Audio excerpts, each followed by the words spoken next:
Hello filmmakers and cinematographers of YouTube, Ryan Constantino from Upper State Entertainment, and in this video I want to share with you my review on the Zeiss LWZ2.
When I was finally ready to buy a good lens for my production works, I set out to do a ton of research and find which one would work best for me. I was looking for something that was in the range of a 30mm to 90mm zoom range because I think that's like a great range to have for all different types of production setups. And at the time that I started looking, there were a handful of zoom lenses that had the focal length that I wanted and were in my price range. I compared the Ingenue EZ series, the Ingenue Optimo DPs, I looked at a bunch of Fujinon lenses, even some of Zeiss's other zooms, for example, the LWZ2, which is currently available. And after looking for a while, I couldn't find the magic combination of what I was looking for until I started checking out some of the used lens selections out there.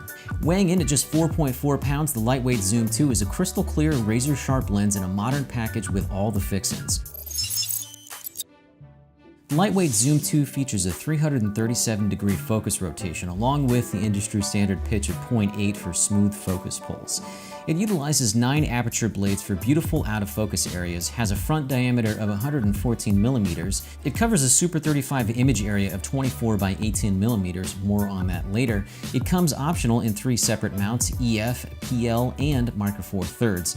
And it's got a crazy close focus of 18 inches. A lot of these features are nothing special. I mean, you see them on professional grade cinema glass all over the industry, but that's kind of the point. Zeiss engineered this lens to kind of fill the gap between cinema lenses and DSLR filmmakers, which explains to some extent the chosen focal range. Although when it came out in 2010, it seemed to lean more towards the professional market because of the price, but more on that later too.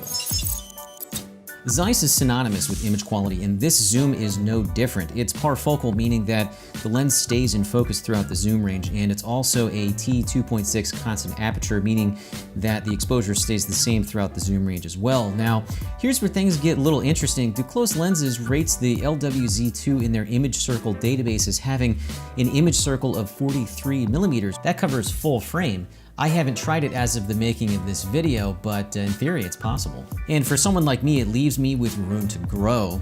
The closest competitor zoom-wise that I mentioned earlier, the Ingenue EZ2, while faster at T2 for Super 35, actually loses light, becoming T3 when you swap out the rear element in order to cover full frame. So apples to apples comparison, the LWZ2 is actually faster when considering the image circle coverage. The LWZ2 is also rectilinear, which means there's no barrel distortion or bowing out of the edges of the frame, especially in wider focal lengths where other lenses exhibit this the most.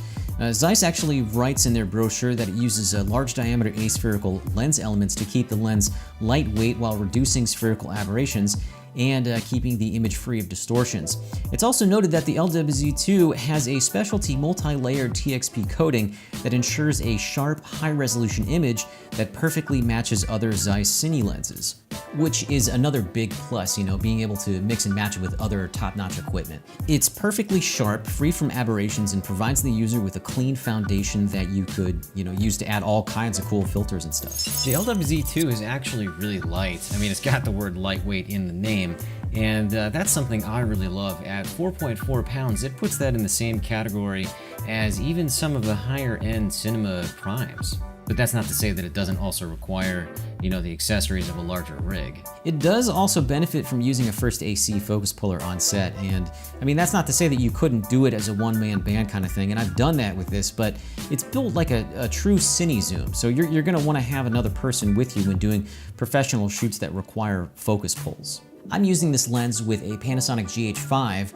I'm actually shooting this video with this combination. And the Market 4/3 sensor size has a 2x crop field of view equivalent, so 15.5 to 45 looks more like a field of view of a 31 to 90 millimeter, and I think that's the perfect range for wide, medium, and close-ups, all without having to change your lens, so that's really great for ease of use.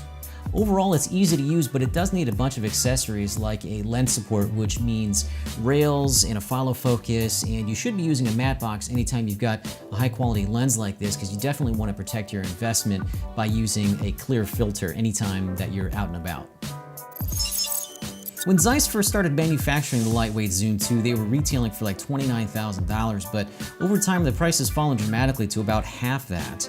And that brings this lens down to the same category as the other ones I mentioned earlier, the lightweight Zoom 3, the Angenieux EZ, the Optimo DP, even some of the Fujinons. But the fact of the matter is that if you have a great quality lens like this and it's taken care of, it could last you a very long time. And that's what's cool about lenses, the physics of light doesn't change. So while there are brand new cameras coming out like every other year, the lenses that are being offered in the industry don't really change that dramatically. I honestly think that Zeiss was kind of ahead of the curve here with this offering because it came out before the wave of, at the time, new DSLR filmmakers were moving up to more professional equipment. Overall, I am immensely pleased with the Zeiss Lightweight Zoom 2, and I'm looking forward to shooting all kinds of great projects with it.